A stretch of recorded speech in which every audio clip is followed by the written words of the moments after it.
This podcast is second to last in the issues to do with sustainability. In this podcast, we're going to be looking at the greenhouse effect and the Kyoto Protocol. Firstly, we're going to be looking at the greenhouse effect. The greenhouse effect is a term that is used to describe how the Earth is warming up due to human intervention. This human intervention started with the Industrial Revolution, where fossil fuels were used as a fuel to create and to make our lives better. Unfortunately, these fossil fuels release carbon dioxide, methane and sulfates into the atmosphere that reflect back infrared radiation that results in the Earth becoming warmer. This is resulting in what is called the greenhouse effect. This greenhouse effect has become internationally recognised, and as a result, the Kyoto Protocol was set up. This protocol is an international agreement that sets targets for industrialised countries to cut their greenhouse gas emissions. It was adopted in 1997 in Japan and came into force in 2005.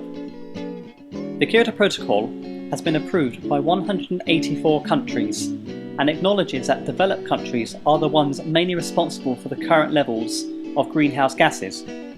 37 industrialised nations have agreed to cut their emissions to 5% below 1990 levels by 2008 to 2012. Each nation has its own target, but naturally developed countries, being the ones mainly responsible, have higher targets. The USA have yet to agree with the protocol because China and India, which are the most polluting countries, were not included in the agreement. We are now going to look at problems with the Kyoto Protocol. The problem with the Kyoto Protocol is that it tried to get every country to cut their emissions in a relatively short timescale. Another problem is that China, the most polluting nation at the time, was excluded, and the USA felt that it was unfair as they are the biggest trade competitor and could produce goods without pollution restrictions, giving China the upper hand. And now going to look at what happens after the Kyoto Protocol.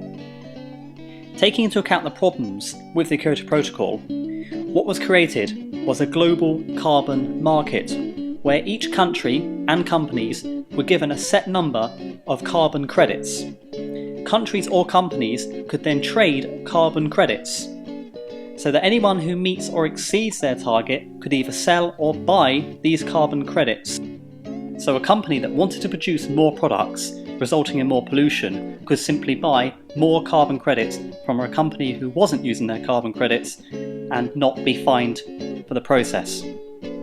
But the ultimate idea of this scheme was to give companies a means in which to look for a green alternative to making products without simply buying more carbon credits. Another idea after the Kyoto Protocol was to fund changes in developing countries and give these developing countries the means to be greener. The final change after the Kyoto Protocol was the inclusion of rapidly industrialising countries such as India, China and Brazil. This involves including these countries into the agreement and will be based on their current polluting levels. That concludes this section of the revision. If you have any questions, please come and speak to me.